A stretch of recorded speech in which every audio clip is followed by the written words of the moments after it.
Bonjour à tous. Alors aujourd'hui, je fais une vidéo pour les possesseurs de Xmax et adressée notamment aux débutants, puisque je vais expliquer comment changer une couronne. Donc moi, la mienne, je l'ai explosée il n'y a pas longtemps, donc un mauvais atterrissage avec un mauvais avec une mauvaise accélération, donc ça donne ça. Donc voilà, couronne complètement éclatée et pignon qui a à peu près la même gueule. Donc vous démontez votre carter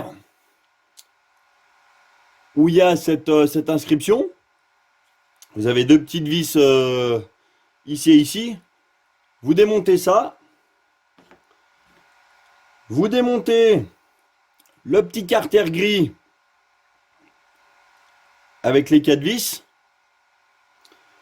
Une fois que vous avez fait ça, vous sortez votre ensemble, couronne, l'axe. Vous avez un roulement ici. Vous avez un autre pignon ici et un autre roulement derrière. Donc tout ce bloc-là, en fait, il sort en même temps. Voilà, c'est un ensemble. Donc ça s'enlève. Donc vous le posez, voilà. Là, vous avez une petite goupille. Vous pouvez la retirer, mais bon, c'est pas la peine. Moi, je vais pas la retirer, hein. Donc ce qui nous intéresse, c'est comment changer la couronne. Donc la couronne, elle est maintenue. Voilà, là, vous avez des vis. Elle est maintenue par ces vis. Donc vous dévissez les vis. Et à l'intérieur, ici à l'intérieur, vous avez l'amortisseur de couple. Voilà, qui évite de donner des à-coups directs pignon couronne. Donc on va voir à quoi ça ressemble. Donc là, vous démontez. Donc il y a 6 vis.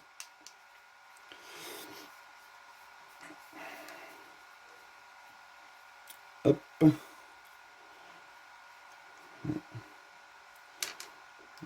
Monter les 3.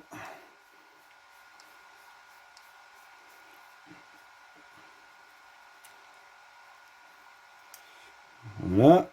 On va démonter les 3 autres vis à tête fraisée. Donc c'est assez rapide, il n'y a rien de compliqué. Faut juste suivre la procédure et c'est vraiment très simple.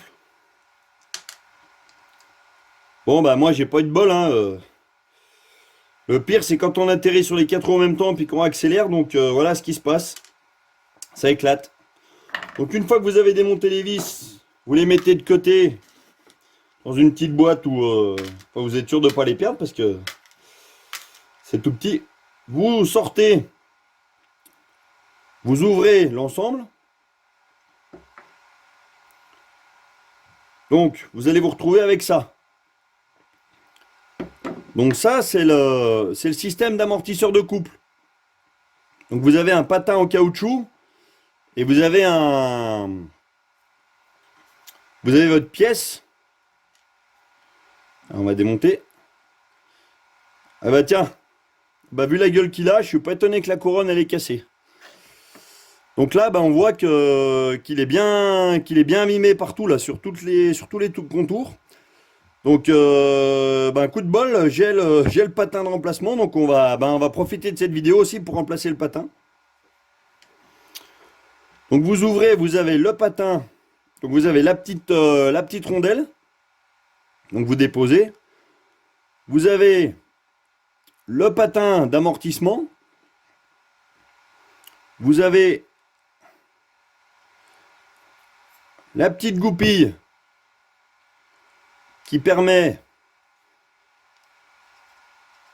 de maintenir et d'enclencher l'amortisseur de couple. Donc ça, c'est ce qui va venir frotter, appuyer en appui contre le patin en caoutchouc. Donc en fait, ça joue un rôle d'amortisseur.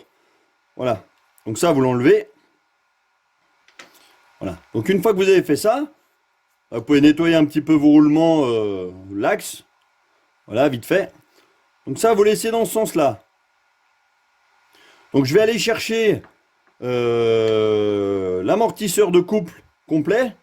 Donc c'est vendu en kit. Donc dans le kit, vous avez la pièce là, cette pièce là et la goupille. Je vais aller chercher ça.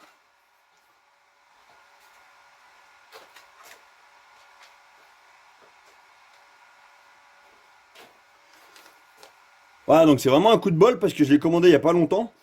Donc la référence, c'est 77 94. Donc vous avez la pièce ici, l'amortisseur de couple et la petite goupille. Donc on va tout simplement faire un échange standard. Là, je vais prendre un ciseau.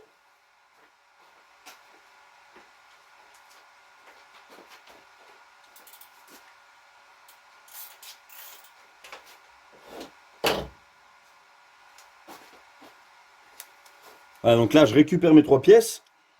Donc celle-là, c'est pas forcément la peine de la changer, parce que celle-là, on va dire qu'elle n'a pas vraiment d'usure. Mais bon, comme c'est fourni avec le kit, moi celle-là, je vais la mettre de côté, et puis je vais mettre tout l'ensemble neuf. Voilà, je vais pas m'embêter à garder une pièce. Donc, le remontage, bah, c'est sens inverse. Vous mettez la pièce avec la rainure vers le haut. Vous mettez la petite goupille dans le trou de goupille. Voilà, donc vous voyez, elle vient s'enclencher dedans. C'est ce qui va permettre de faire tourner en fait.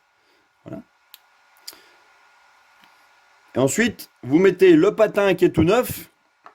Donc on voit bien qu'entre le patin neuf et le patin qui est usé, il y a quand même une sacrée différence. Hein. Donc on va mettre le neuf.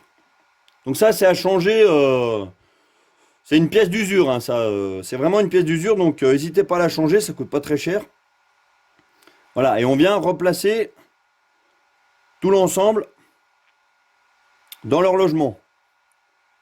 Voilà. Donc en fait, quand vous allez accélérer, donc la pièce en acier dessous va vouloir tourner forcément, et les petits ergots vont entrer en appui contre le caoutchouc, et du coup ça va faire vraiment le rôle d'amortisseur, avant de transmettre la puissance à la couronne.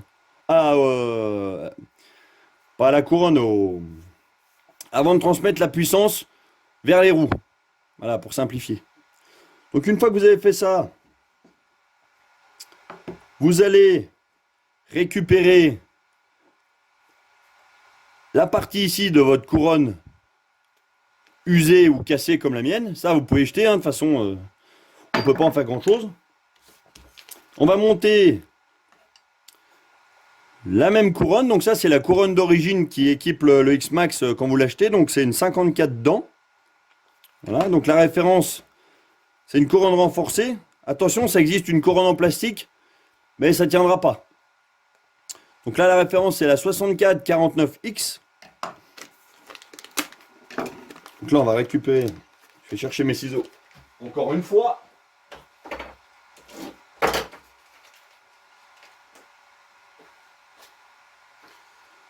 Donc là, la couronne, donc vraiment nickel. Hein. Là, on voit, elle est complètement défoncée.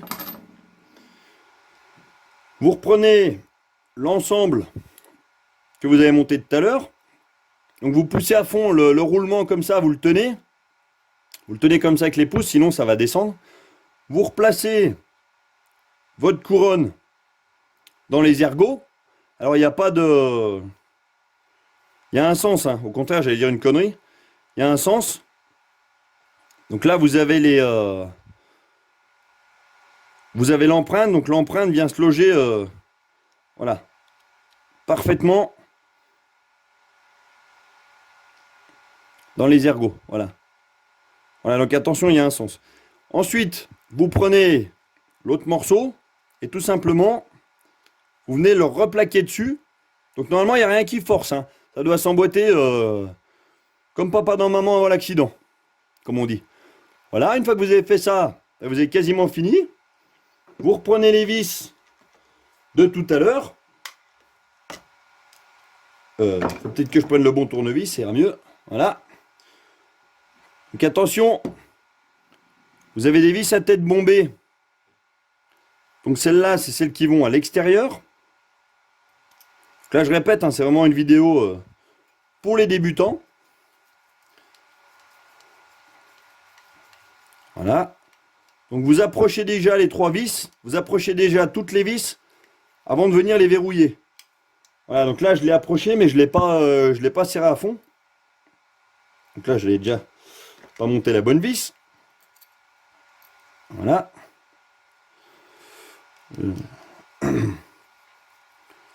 Voilà, c'est important de ne pas serrer à fond la première, serrer à fond la deuxième et serrer à fond la troisième. Sinon vous n'allez pas avoir un serrage uniforme. Et bon, moi je suis en mécanique, je sais que faut serrer de manière uniforme pour vraiment que les pièces plaquent ensemble vraiment de manière vraiment bien plate, bien plane. Voilà, donc là, j'ai monté mes 3 vis, 1, 2, 3. Maintenant, je peux les bloquer une par une. Donc là, ça sert à rien de serrer comme un malade, hein. Dès que ça commence à tirer, ben, pour donner un petit coup. Voilà. Voilà, hop. Moi, j'aime bien faire un petit tour de contrôle, même si c'est pas, même s'il n'y a pas beaucoup de pièces. Vous faites la même chose avec les vis à tête fraisée. J'ai oublié un truc. J'ai oublié de remonter là. J'ai oublié de remonter la petite rondelle en plastique. Là, je me dis, putain, il y a du jeu. Donc, je redémonte. C'est pas grave. Autant pour moi. Je me disais, j'ai pas fait attention de remonter la petite rondelle. Je dis, tiens, il y a du jeu. Donc, c'est pas grave, on va reprendre on va reprendre à cette partie-là.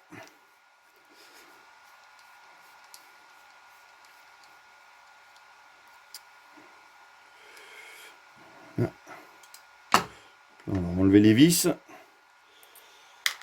J'étais tellement concentré à bien vous expliquer que j'en ai oublié le... Donc, là, une fois que vous avez mis ça, donc on en revient ici, une fois que vous avez mis votre patin sur la pièce de manœuvre, vous remettez la petite rondelle, attention, il y a un sens, donc les 2 petits ergots qui ont la forme de la goupille, vous les mettez bien face goupille. Voilà, comme ça. Voilà, et à ce moment-là, vous pouvez remettre l'autre partie, voilà, qui s'emboîte parfaitement, et là, vous aurez quasiment pas de jeu transversal. C'est juste que moi, j'ai oublié de remettre la petite rondelle. Voilà, donc là, vous remettez vos vis. Si j'y arrive. Hop. On va amorcer les 3.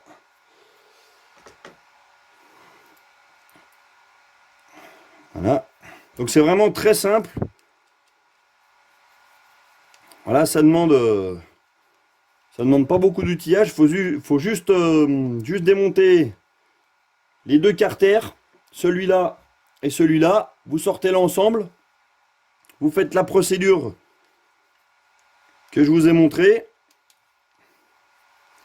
Vous remontez l'ensemble à l'endroit où vous l'avez enlevé. Donc ça peut être un peu galère, donc ce qui peut être pas mal, c'est d'enlever le pignon. Donc le pignon, il y a une petite vis sur le côté, c'est de l'enlever, de remettre l'ensemble et ensuite de remettre le pignon, sachant que vous n'avez pas de réglage d'anthrax, puisque c'est le moteur. Moteur a un système de réglage avec des pions et ça se fait automatiquement.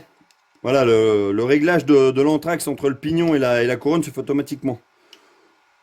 Donc après, on peut le renfiler aussi sans enlever le pignon, hein. Voilà. Donc là, on a mis 3 vis, on va mettre les 3 autres.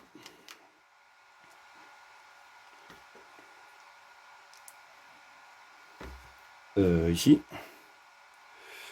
Tac.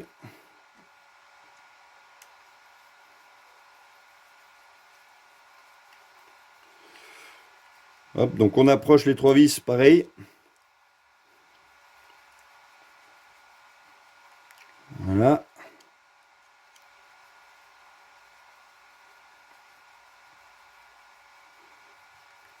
Voilà. Là, j'ai approché. Donc, un petit coup.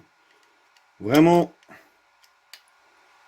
Ça sert à rien de serrer parce que vous allez risquer qu'une seule chose. Vous allez arriver qu'à une seule chose, c'est à bousiller le filet. Voilà. Donc là, en quelques minutes, donc en un quart d'heure, vous avez changé l'amortisseur de couple plus la couronne. Voilà. Une fois que vous avez fait ça, vous remettez ce pignon où vous avez la forme de la petite goupille. Donc vous ne vous trompez pas de sens. Comme ça. Vous remettez le roulement arrière. Donc là, moi, c'est un roulement que j'ai déjà changé. Donc il peut ne pas être de la même couleur que le vôtre. Mais ça, c'est pas grave. Voilà.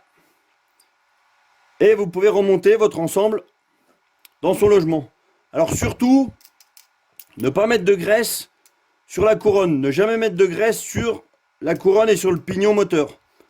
Jamais, jamais, jamais. Sur celui-là, vous pouvez en mettre. Sur celui-là, vous n'en mettez pas. Voilà. Et ben c'est fini. Donc là, il n'y a plus qu'à remonter. Remettre le cache gris en premier. Voilà, donc là, bah tiens, je vais vous montrer. Voilà. Ça va comme ça. Hop. Je vais vous montrer comment ça doit être logé. Voilà, ça doit être logé comme ça. Donc ça, c'est à l'envers. Hein. Vous, ça sera dans l'autre sens. Ça, c'est en bas. Et ça sera le couvercle. Et voilà, ça doit ressembler à ça. Enfin, ça doit pas ressembler, ça doit être monté comme ça. Là, vous pouvez mettre un peu de graisse. Mais là, surtout pas. Vous remontez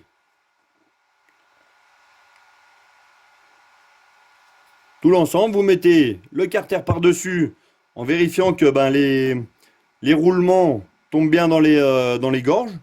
Que le pignon passe bien ici. Et ensuite, vous venez refermer votre carter avec les vis que vous avez démontées tout à l'heure. Et c'est fini. Voilà. Donc si vous avez des questions, n'hésitez pas à m'envoyer votre question par commentaire. Et puis j'espère que ça aura pu vous aider. Allez, à bientôt.